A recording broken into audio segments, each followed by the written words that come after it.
Voilà, merci Michel, très heureux d'être avec vous ce matin. Voilà, on va prier ensemble quelques instants si vous voulez bien, et puis on va partager ce que le Seigneur a mis sur mon cœur pour vous. Seigneur, on te dit merci pour la joie d'être ensemble, pour la bénédiction de te connaître, mais surtout pour ces moments dans ta présence où tu marques nos vies par ton esprit, par ta parole, pour nous changer, pour nous transformer et faire de nous des témoins de l'Évangile. Seigneur, merci de nous bénir et de nous amener, Seigneur, à grandir avec toi, à entendre ton appel, à y répondre et à entrer dans cette dimension de vie surnaturelle à laquelle tu nous appelles. C'est ce que nous te demandons, Seigneur, au nom de Jésus.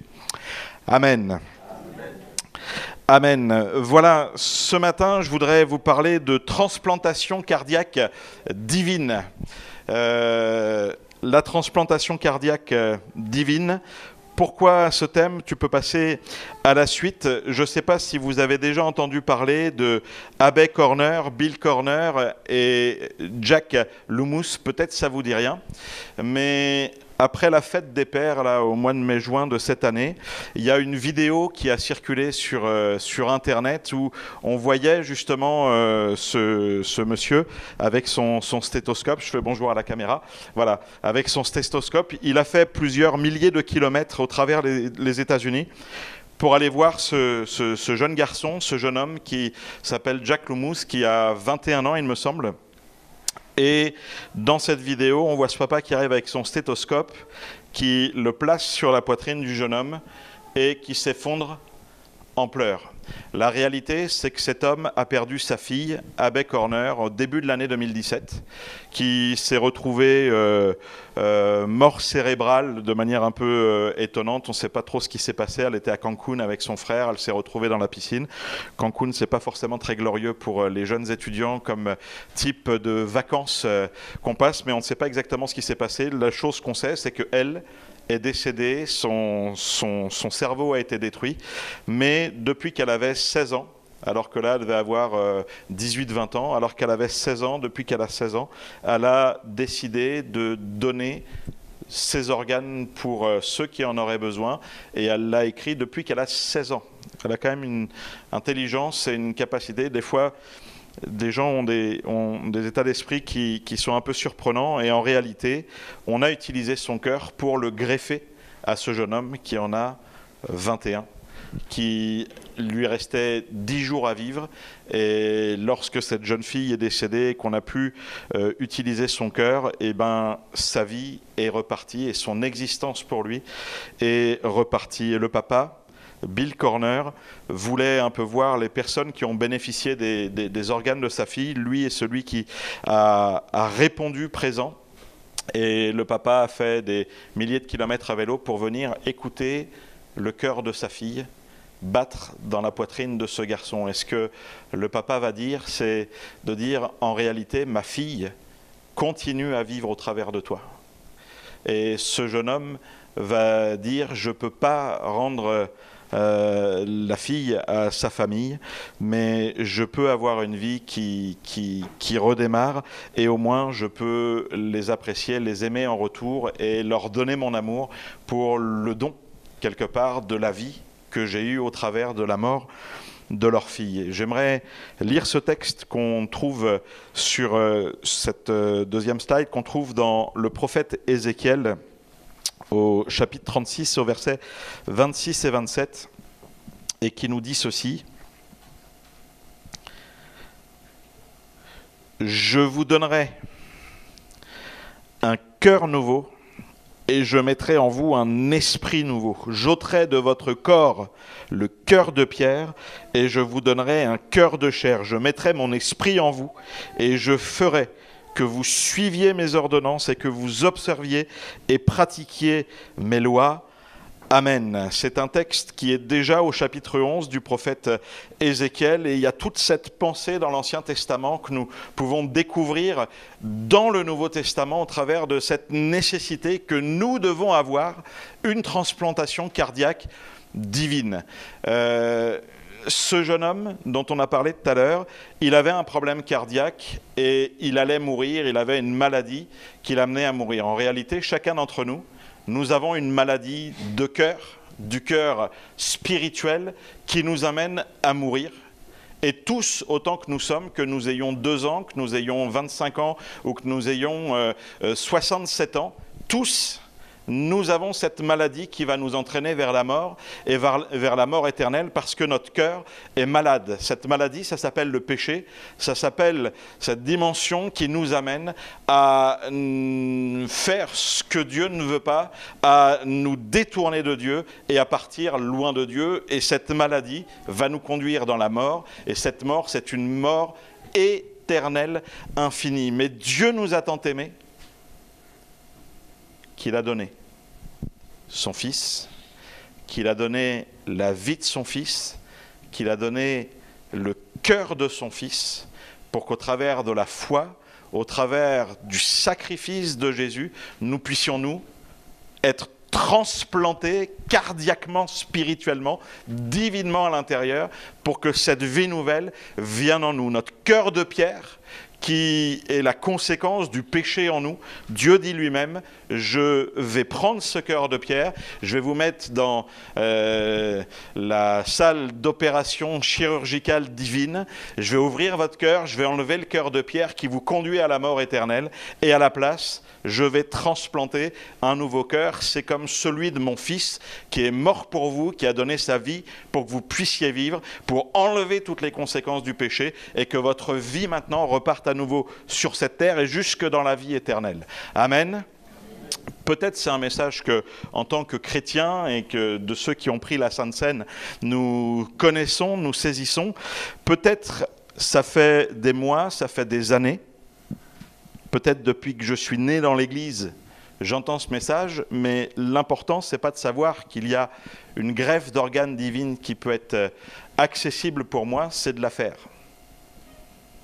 Est-ce que tu as pris le temps, dans ta vie, à un moment donné, de prendre rendez-vous avec le divin chirurgien et d'aller te faire opérer pour qu'il y ait la transplantation cardiaque?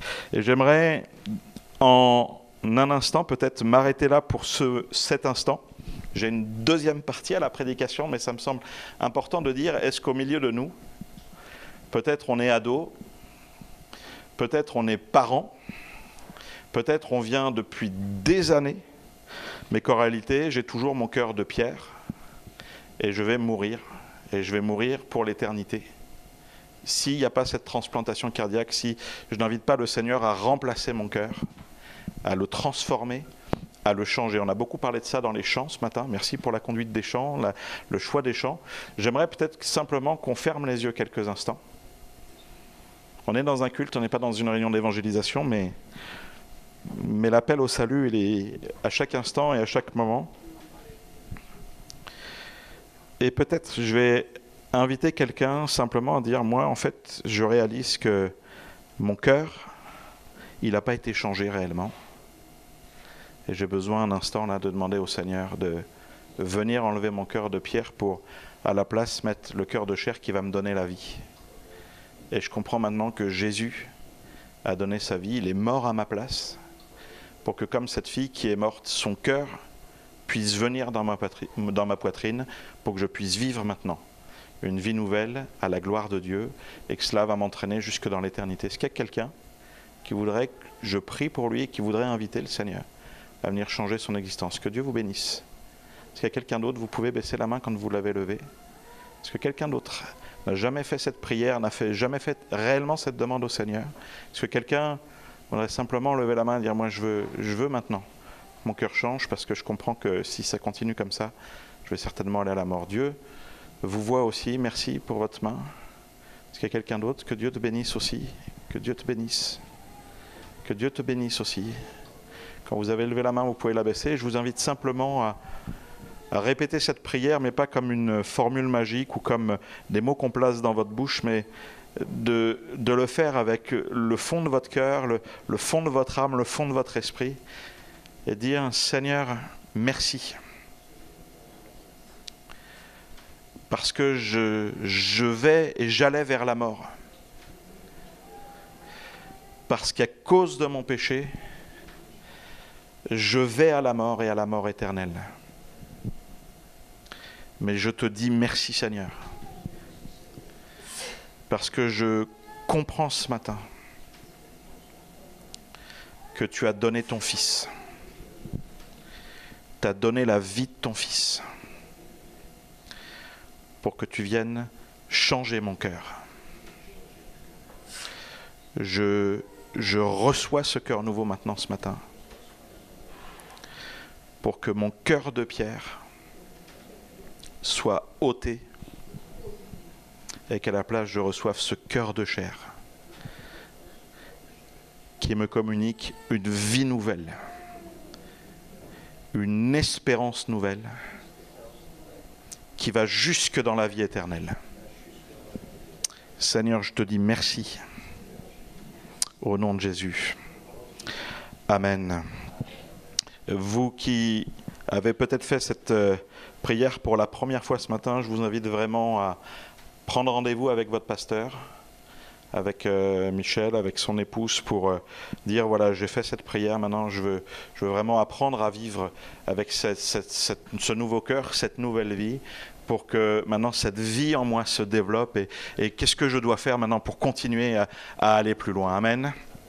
Que Dieu soit béni. La deuxième chose que je voudrais vous dire ce matin, c'est qu'en réalité, de la même manière qu'il y a cette histoire de Jack Lumous, il avait 21 ans, il allait mourir, et il a reçu le cœur de cette jeune fille, et ça lui a donné maintenant une vie nouvelle, une espérance nouvelle, et il peut maintenant changer d'existence. Vous savez, des fois, il y a des choses qui sont un peu surprenantes. Vous avez parfois des personnes qui sont atteintes d'un cancer des poumons parce qu'ils ont fumé, ils ont dégradé leur corps et ils ont fait avec leur corps ce qu'ils n'auraient pas dû faire. Et dans la grâce de Dieu, à leur tour, ils peuvent être greffés des poumons. Que penseriez-vous de quelqu'un qui reçoit des poumons tout neufs parce que quelqu'un est mort à leur place et qu'en sortant de l'opération, ils commencent à se mettre à nouveau à fumer une cartouche de cigarette par semaine? Qu'est-ce que vous penseriez de ça?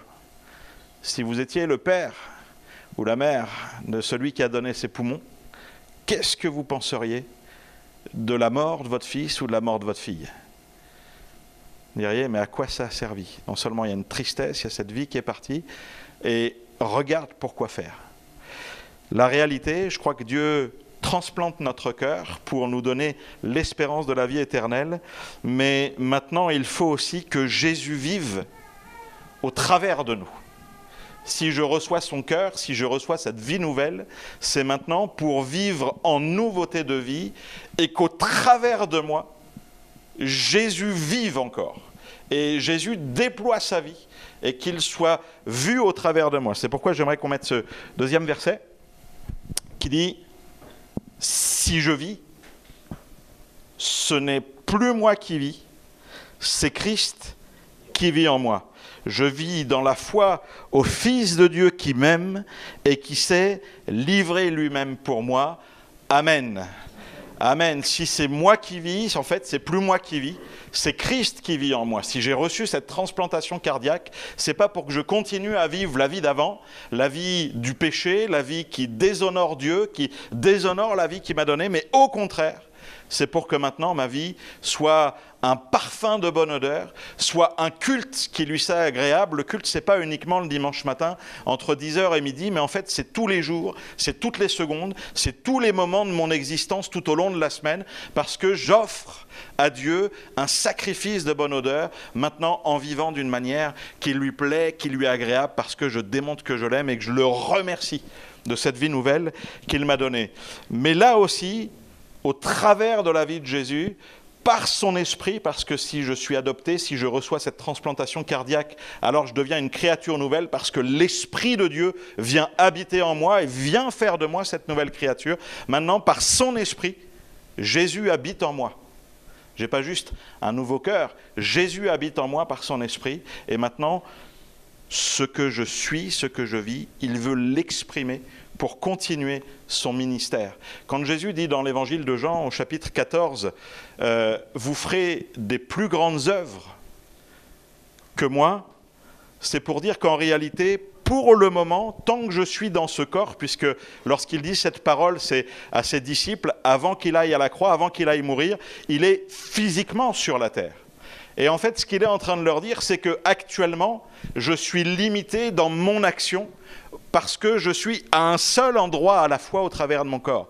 Mais à partir du moment où je vais remonter au Père et que vous allez recevoir l'Esprit de Dieu, je vais venir habiter en vous et partout où vous allez être, je serai. Partout où vous êtes, je suis là. Et au travers des endroits que vous allez fouler de vos pieds, je vais pouvoir être avec vous. Et au travers de votre vie, continuez à bénir, continuez à guérir, continuez à réconcilier, continuez à pardonner, continuez à faire du bien. C'est pour cela que si c'est moi qui vis, c'est plus moi qui vis. C'est Christ qui doit vivre au travers de moi, que je comprends que maintenant ce cœur nouveau m'amène à laisser Christ et la vie de Christ se développer au travers de moi. Amen. Je vais avoir quelques vidéos à vous montrer ce matin. Je voulais un peu vous inspirer peut-être sur des témoignages, des choses qui peuvent nous percuter, nous marquer, nous amener à dire comment est-ce que maintenant ma vie, elle peut servir pour le Seigneur. Amen. Nous sommes appelés de la même manière à mettre notre vie au service des autres pour que le miracle de ma conversion puisse contribuer continuellement à bénir les autres, même si je ne sais pas exactement ce que ça produit à long terme. Amen. Est-ce que dans ma vie, je laisse Christ vivre réellement maintenant que je l'ai laissé remplir et changer mon cœur? Première des choses que je voudrais vous partager, et on peut avancer, j'aimerais vous parler de ce jeune garçon, Ethan Hallmark, qui sur la photo a 13 ans, pour dire que nous pouvons servir Christ, être utile entre les mains de Jésus, dès notre plus jeune âge, et au travers de toutes les circonstances de la vie. Ce jeune garçon va dire quelque chose d'important. Il dit qu'il était comme tous les petits garçons, il aimait bien jouer au baseball, et même il dit j'étais même plutôt accro au baseball, et je savais que je voulais être docteur, c'est ce qu'il dit lui-même, et puis il pouvait espérer tout ce qu'un enfant peut espérer, sauf qu'à un moment donné, alors qu'il jouait au baseball, il a été pris d'une douleur fulgurante, intense. C'était comme un feu dans son corps qui l'a détruit, et c'était tellement fort, tellement puissant qu'il s'est évanoui. Ils ont été à l'hôpital avec ses parents, il avait tellement mal, que c'était tellement insupportable qu'il s'est évanoui, et en réalité, on a fait des examens et on s'est rendu compte qu'il avait un cancer, une forme de cancer qui s'appelle le neuroblastome, et qui partait du cerveau, et toutes les métastases, tout cela enroulait la colonne vertébrale et détruisait tout et l'a bloqué dans sa vie. Ses parents ont bien sûr été choqués, sont tous des chrétiens dans la famille, engagés, et les parents sont brisés, détruits en disant mais comment c'est possible de voir notre fils souffrir comme il souffre et être dans ces endroits. Il a commencé une chimiothérapie, il a commencé à être vraiment suivi, et ce garçon, les parents disent ceci: mon fils m'a dit, je sais que je suis au milieu des ténèbres, 13 ans, atteint d'un cancer terrible qui le fait souffrir terriblement. Voici ce que mon fils m'a dit, je sais que je suis au milieu des ténèbres, mais j'ai appris que même à travers les ténèbres les plus épaisses, la plus petite étincelle peut briller. 13 ans, atteint d'un cancer terrible. Sa vie entière a basculé, les souffrances de sa vie sont permanentes au quotidien, mais voici ce qu'il dit: même au milieu des ténèbres les plus intenses, je sais qu'une petite lumière peut briller. Il dit, on passe par des moments où on demande à Dieu, c'est les parents qui disent ça: pourquoi mon fils? Pourquoi est-ce que tu ne peux pas utiliser mon fils d'une autre manière? 13 ans, ce garçon a compris quelque chose. J'ai laissé mon cœur à Jésus, il est venu dans mon existence. Et partout où je suis, malgré les circonstances, malgré ce que je vis, Jésus peut, au travers de moi, faire du bien et bénir les autres, parce que j'ai compris une chose, c'est que ma vie, en réalité, elle doit servir à ce que Christ aille là où il a envie d'aller. Il veut m'utiliser pour bénir ceux qu'il veut toucher, et il y a des endroits où c'est le seul moyen de pénétrer, d'être au milieu d'enfants qui sont en train de mourir, d'être en phase terminale. Et ben moi, je suis un jeune chrétien, j'ai donné ma vie au Seigneur, et il faut que ces enfants, ils connaissent la parole de Dieu avant de partir pour l'éternité. Et le Seigneur m'a envoyé pour que je sois auprès d'eux. On peut passer cette vidéo où il va dire quelques mots de son témoignage. C'est sûr que je veux vaincre cette maladie, mais je ne serais pas si triste si j'y arrive pas vraiment. Je ne vais pas dire que le paradis, c'est pas trop mal. Au contraire, c'est un endroit parfait. Bien sûr, je veux vivre longtemps. Qui voudrait pas grandir avec mes frères et mes sœurs, aller au lycée, à la fac, être diplômé. Moi-même, je vais être diplômé, c'est pour dire, mais ce ne sont pas vraiment mes plans. Et il dit, si je ne survis pas à ce cancer, je resterai fixé sur mon objectif quand je serai, même si c'est bientôt, j'espère me présenter devant Dieu et l'entendre dire, j'ai l'espoir de l'entendre me dire, bravo, c'est bien, bon et fidèle serviteur. Et dans l'interview, les gens disent ceci. Tu peux le remettre parce que c'est assez court. Hop, et tu reviens. Si je ne survis pas à ce cancer, je resterai fixé sur mon objectif. Et quand j'y serai, même si c'est bientôt, j'espère me présenter devant Dieu et l'entendre dire, j'ai l'espoir de l'entendre me dire bravo, c'est bien, bon et fidèle serviteur. 13 ans. Il m'a appris à ne jamais perdre espoir, quelle que soit la situation. Et lui, il y a quelques personnes dans notre église qui se battent contre le cancer. Elles ont entre la cinquantaine et la soixantaine. Et Ethan a eu un impact considérable sur elle. 13 ans. Dans un cancer, en phase terminale, actuellement, Ethan est décédé.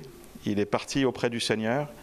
Et ces témoignages, vous pouvez en trouver. Moi, je sais que c'est des choses qui m'ont bouleversé en me disant la maturité de ce gamin, la compréhension de qui est Christ. Et il dira ceci à un moment donné. Il dit, mon psaume préféré, mon verset préféré, c'est dans le psaume 40, verset 6.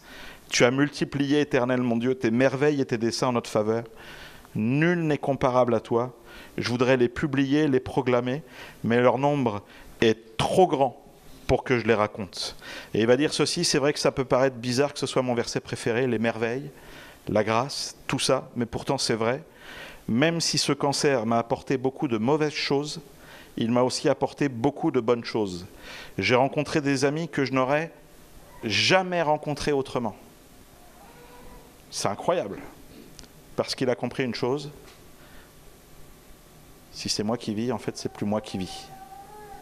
C'est Christ qui vit au travers de moi et qui change le mal en bien, et ma destinée, elle est assurée. J'ai cette vie nouvelle et je laisse Jésus vivre au travers de moi. Il dit, un ami à moi s'est converti juste parce que j'ai joué avec lui, et au moment où je vous parle, il est mort, il est décédé, mais je sais qu'il est auprès du Seigneur parce qu'il a donné sa vie au Seigneur. Ce gamin, il a compris que au travers de sa vie, Jésus pouvait aller rencontrer ceux qui n'ont jamais entendu parler de lui parce qu'ils n'avaient pas la même bénédiction d'entendre parler de Jésus depuis qu'ils sont nés, d'aller à l'école du dimanche tous les dimanches matins, d'entendre parler de Jésus, de le rencontrer. Lui, il a compris qu'à 13 ans, le seul moyen pour que des gamins qui allaient passer dans l'éternité et qui étaient morts parce qu'ils n'étaient pas encore transplantés cardiaquement, divinement, il fallait leur annoncer ce message, et c'est au travers de lui qu'il a pu le faire. Waouh! Et il dit ceci, je me suis rapproché de Dieu plus que toute ma famille. Sa famille est chrétienne depuis des années. Ils sont engagés, investis dans des responsabilités au sein de l'Église. Mais il dit, 13 ans, je me suis rapproché de Dieu plus que toute ma famille. Beaucoup de bonnes choses sont arrivées, beaucoup de coups durs aussi.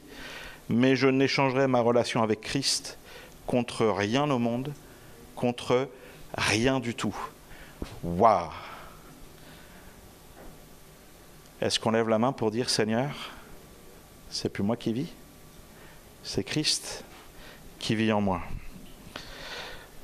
nous sommes appelés à laisser Jésus s'exprimer au travers des dons, des talents, tu peux avancer, que Dieu nous a communiqués. J'aimerais vous parler de cette jeune fille, Jamie Grace, qui est plutôt jolie. Je ne sais pas ce que vous en pensez, bon, les goûts et les couleurs. Elle a un look sympa, elle est musicienne, auteure, compositrice, interprète, et puis elle est douée dans plein de choses. Elle joue du piano, de la guitare, elle chante, elle compose. Je vous laisse un petit extrait de ce qu'elle chante. Bon, ça plaît ou ça plaît pas, hein, mais tu peux mettre... Voilà, auteure, compositrice, interprète. Est-ce qu'elle dit là, je suis une fille de Dieu? Du haut de depuis mon cuir chevelu jusqu'à la plante de mes pieds, je peux pas enlever ça. C'est la réalité. Waouh, je veux vivre pour Jésus. Top. Je suis ta fille, Seigneur. Waouh. Et puis j'espère que tout le monde va le voir, en fait. C'est ça le message qu'elle déclare. Qu'elle dit, on pourrait se dire, bon, ok, c'est cool, elle est dans une famille chrétienne, ils avaient de l'argent, ils ont du coup pu lui donner une bonne éducation, de l'amour, lui permettre d'investir pour qu'elle apprenne à jouer de la musique, à développer ses talents, qu'elle est encouragée, qu'elle a une bonne image d'elle-même parce qu'elle est plutôt jolie. Tout semble facile. En réalité, tu peux mettre la suite. En réalité, ce que dit cette fille, c'est qu'elle a grandi effectivement dans une famille qui aime Dieu, qui écoute sa parole et qui répond quand on appelle. Je sais qui est Dieu, qu'il a un but, qu'il a un plan, même quand l'épreuve arrive. Tu peux baisser le son. Hein. Et ce qu'elle dit ensuite, elle dit, je suis devenue chrétienne à l'âge de 7 ans. Et je me souviens que mon père me disait que le maître de l'univers m'aimait, que le créateur de l'univers m'avait créé, disait que je devais l'accepter dans mon cœur, devenir sa meilleure amie. J'étais super excité d'avoir ce privilège. Mais elle dit ensuite que sa vie va devenir un petit peu plus compliquée vers l'âge de 9 ans.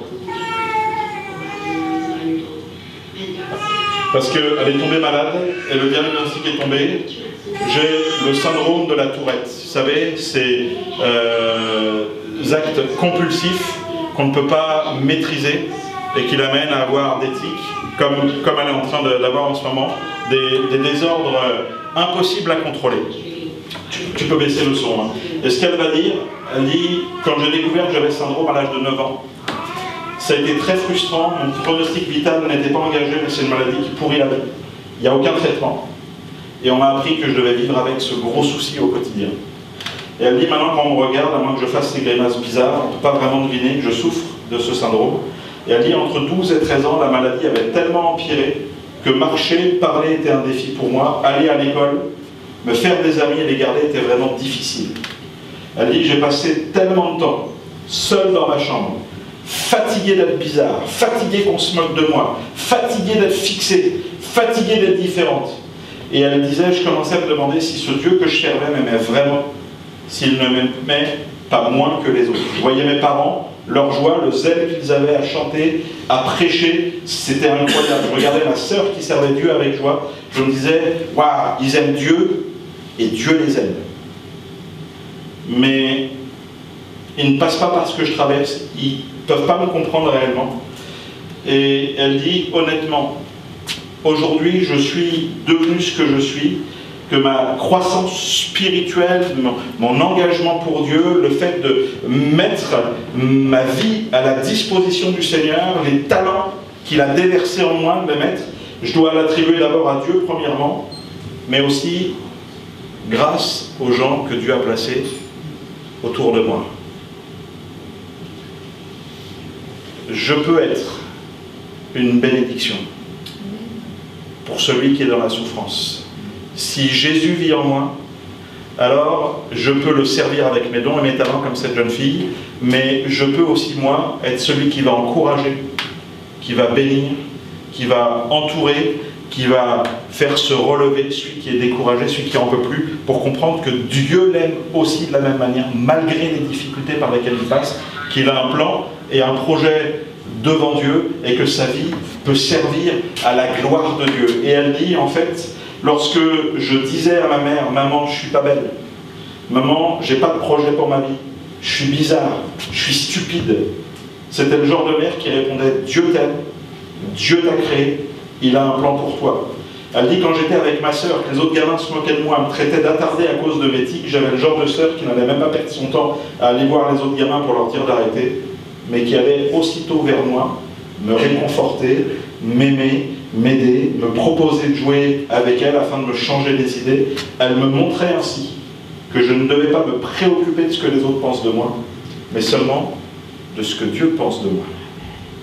Je peux, si je laisse Christ vivre au travers de moi, je peux être une source d'encouragement, de bienveillance, de bonté, de bénédiction, d'assurance pour les autres, pour qu'ils prennent confiance en Dieu, pour qu'ils reçoivent l'amour de Dieu et que leur vie change du tout au tout. Une jeune fille qui pouvait être détruite psychiquement, psychologiquement toute sa vie, qui aurait peut-être même pu atteindre à ses jours par le suicide, parce qu'elle y a pensé plusieurs fois, au travers de l'amour qu'elle a trouvé dans sa mère, qu'elle a trouvé dans sa sœur, qu'elle a trouvé chez son père, elle a été encouragée, elle a été nourrie, et elle a pu prendre confiance en Dieu et développer sa vie devant le Seigneur. Elle dit, lorsque je n'arrivais pas à m'endormir, que je pleurais, car j'en avais assez d'être différente et malade, que je disais à mon père que je ne voulais plus vivre cette vie.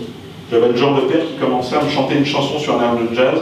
Tu es belle, Dieu t'aime, Dieu a un plan, Dieu a un but pour toi, je suis là pour toi. Et il se mettait à danser, et puis elle dit, ceux qui connaissent mon père savent qu'il ne sait pas danser. Et que je me mettais à éclater de rire. Et je rigolais jusqu'à ce que je m'endorme. Elle dit, j'ai finalement réalisé que chacun finit par traverser une grosse épreuve dans sa vie. Mais ce qui est beau, c'est que, aussi grande soit cette épreuve, Dieu est encore plus grand, il est toujours au contrôle, il est toujours le roi, et peu importe les difficultés de la vie, on peut toujours choisir d'aller au pied de Jésus. On peut lui dire, c'est vrai, je ne peux pas, juste en claquant des doigts rendre ma vie plus facile, mais je sais que tu vas traverser cette épreuve avec moi, tu vas me tenir à la main. Et puis on peut avoir juste la conclusion de ce qu'elle dit.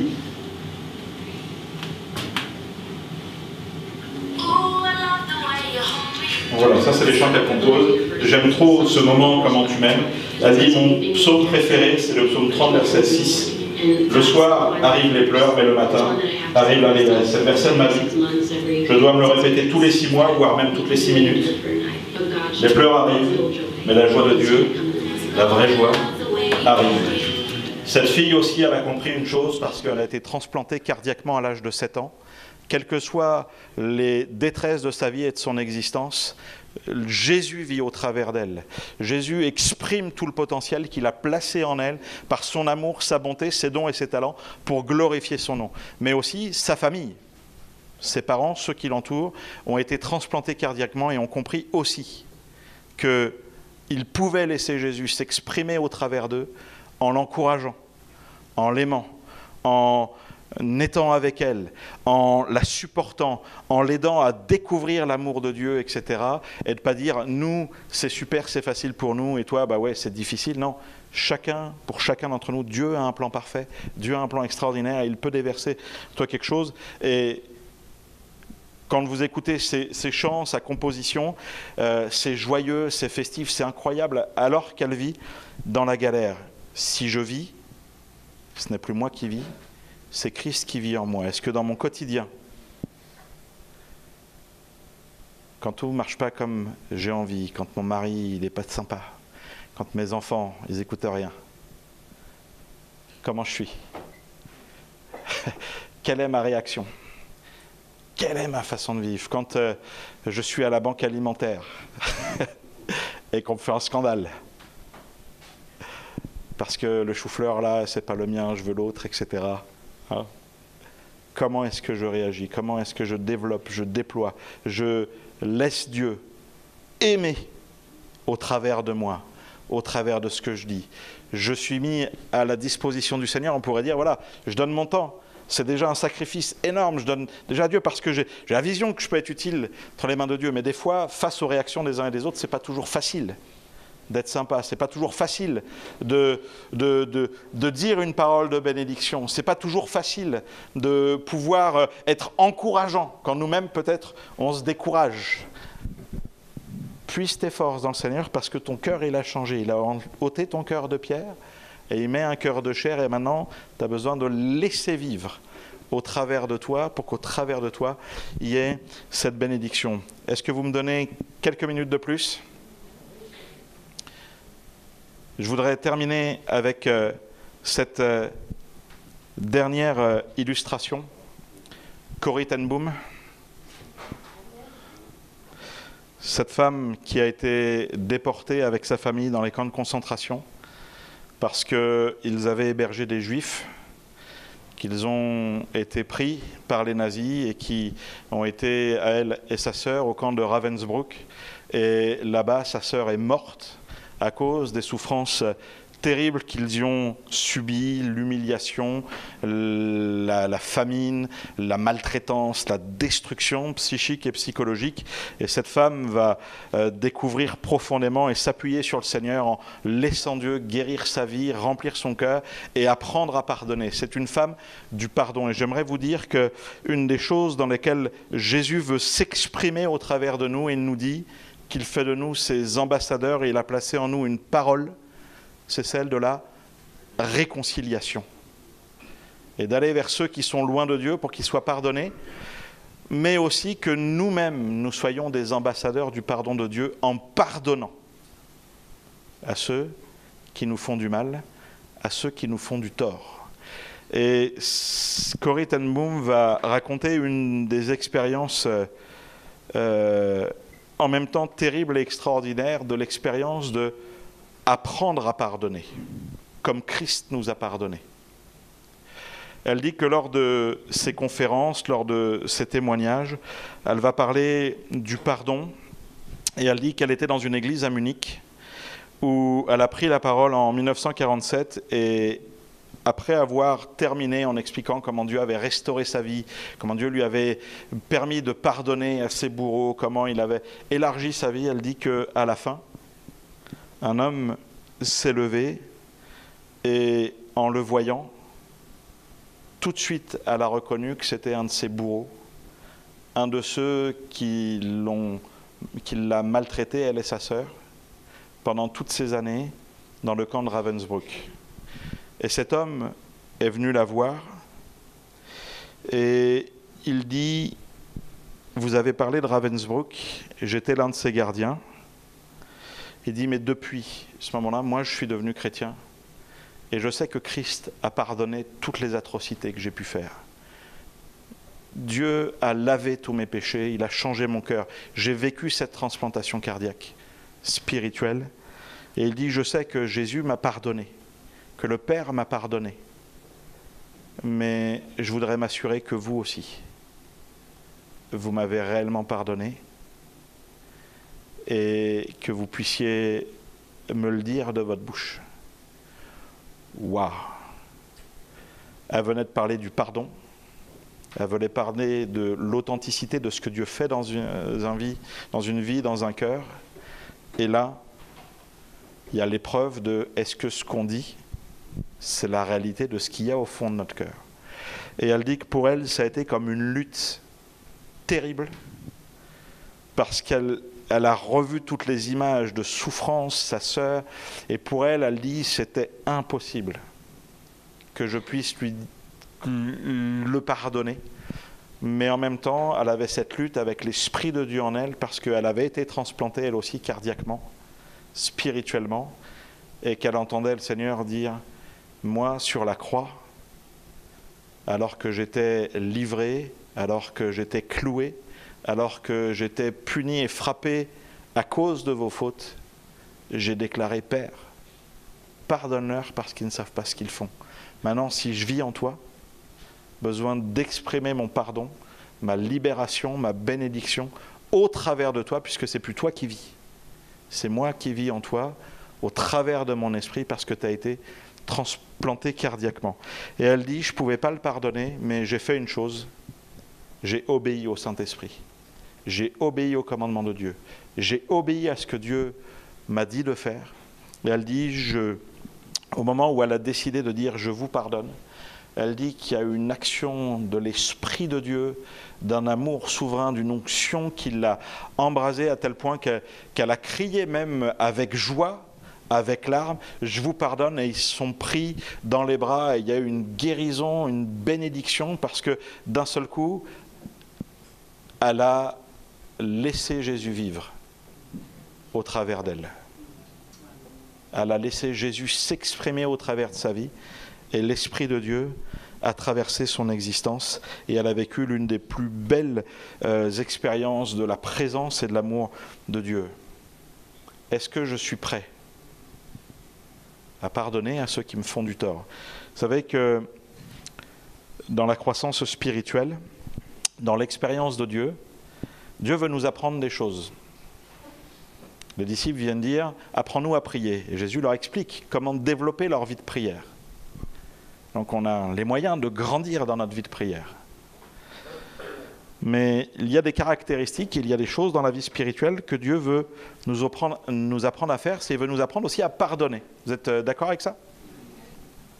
Vous dites Amen, ah oui, il va nous apprendre à pardonner. Mais vous savez que pour apprendre à pardonner, il faut avoir quelque chose à pardonner. Donc forcément, si je vais grandir, et si j'ai besoin de grandir dans l'expérience du pardon, parce que Dieu lui-même pardonne, et il fait de nous les ambassadeurs de cette parole de la réconciliation. Donc j'ai besoin aussi, moi, de passer par des moments donnés où je vais subir des offenses, où on va me maltraiter, où on va m'injurier, où on va me faire des coups bas, où on va me trahir, où on va dire du mal sur moi, où on va me faire des coups tordus.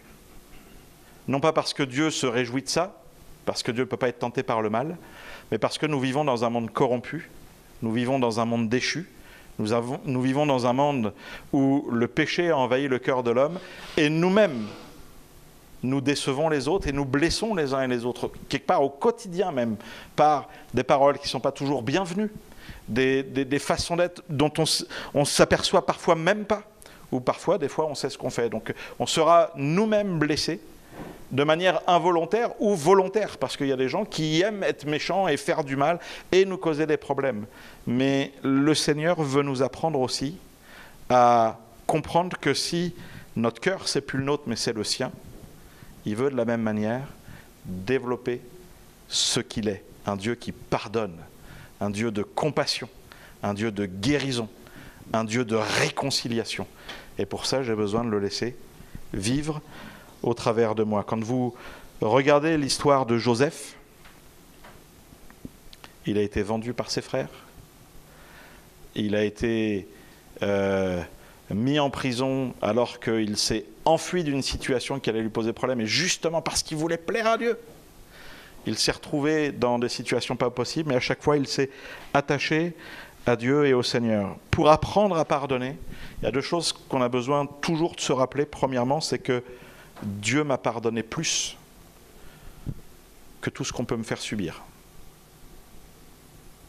C'est l'histoire du serviteur qui a une dette incroyable et que le maître pardonne, et quand il sort, il y a quelqu'un qui lui doit de l'argent, qui a une dette envers lui, et il ne veut pas lui relâcher sa dette, alors que lui, on vient de lui faire grâce de millions d'euros. En termes, c'est comme si il avait une dette envers son maître, disons, de 10 millions d'euros. Jamais de sa vie il aurait pu la rembourser. Le maître dit « Ok, j'efface l'ardoise, parce que tu m'as supplié. » Devant Dieu, on a une dette qu'on ne pourra jamais payer. Et le Seigneur nous pardonne au travers de la mort et du sacrifice de Jésus. Mais lorsque ce serviteur sort, il trouve quelqu'un qui lui doit de l'argent. Alors, il ne lui doit pas 10 euros. Dans la parabole, le gars lui doit entre 3 et 4 mois de salaire. C'est pas rien, c'est une somme conséquente. Mais qu'est-ce que c'est, 3 ou 4 mois de salaire par rapport à 10 millions? Et bien là, c'est rien. Et parfois, les offenses qu'on subit, les trahisons que l'on vit, c'est pas rien, ça nous fait mal, ça nous brise à l'intérieur. Et le Seigneur nous dit, c'est plus toi qui vis, parce que j'ai remplacé ton cœur, et maintenant, tu as besoin de découvrir mon amour. et qu'au travers de moi, tu apprennes aussi à pardonner, parce qu'en pardonnant, je vais te remplir de ma vie, je vais te remplir de mon esprit, et je vais t'aider à aider les autres, à être réconciliés avec moi, parce qu'au travers de toi, ils vont comprendre que moi aussi, je pardonne, je fais grâce, je fais miséricorde, et je change les vies et les existences. Première chose, me rappeler que Dieu m'a toujours pardonné plus que ce que je dois pardonner aux autres.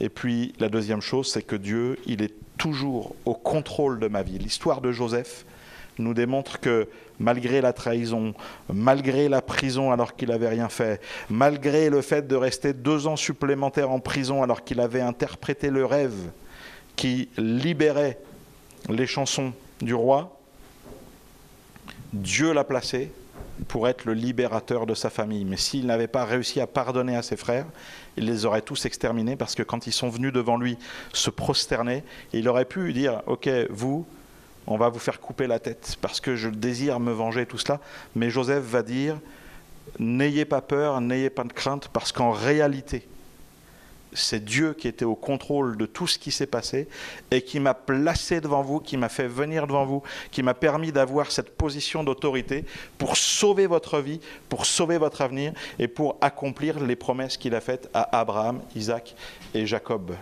Alléluia. Même si je suis blessé, même si je vis des temps difficiles, si je laisse Christ vivre au travers de moi et par là apprendre à pardonner, alors je vais découvrir que Dieu est celui qui change le mal en bien, qui renverse des situations et qui fait naître des choses extraordinairement glorieuses, de choses qui auraient pu nous démolir, nous détruire et nous mettre à terre et nous arrêter dans notre vie. Amen. Qui est-ce qui a été transplanté cardiaquement? Et bien maintenant, laisse vivre Jésus en toi, pour que cette vie et ce cœur qui est en toi servent réellement à quelque chose. Pas que tu recommences avec cette personne qui aurait été greffée des poumons et qui se remettrait à fumer des cigarettes, mais que cette vie nouvelle, Dieu, Jésus, vive au travers de toi pour bénir, pour faire du bien, pour élever. On va prier ensemble si vous voulez bien.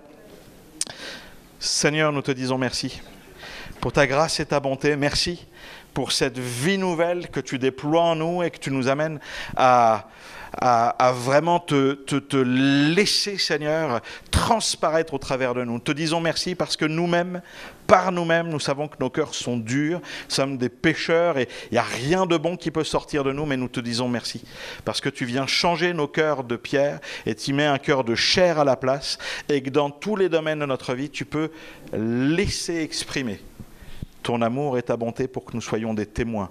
Comme nous avons vu dans ces divers témoignages, dans ces diverses vidéos, quelle que soit la situation dans laquelle nous sommes, tu veux nous rappeler que c'est plus moi qui vis, c'est plus nous qui devons vivre, mais c'est toi qui veux prendre le contrôle et qui veux t'exprimer, qui veux vivre au travers de nous pour que là où nous sommes, tu puisses bénir, tu puisses faire du bien, tu puisses encourager, tu puisses pardonner, tu puisses guérir, tu puisses changer les vies et les existences. Seigneur, aide-nous lorsque nos cœurs auraient tendance à redevenir des cœurs de pierre. Rappelle-nous que ce n'est plus nous qui vivons, mais c'est toi qui veux vivre au travers de nous, que c'est toi qui vis au travers de nous et que tu utilises nos vies pour faire déverser l'amour et la grâce qui vient du ciel au travers de nos vies. C'est ce que nous te demandons dans le nom de Jésus. Amen.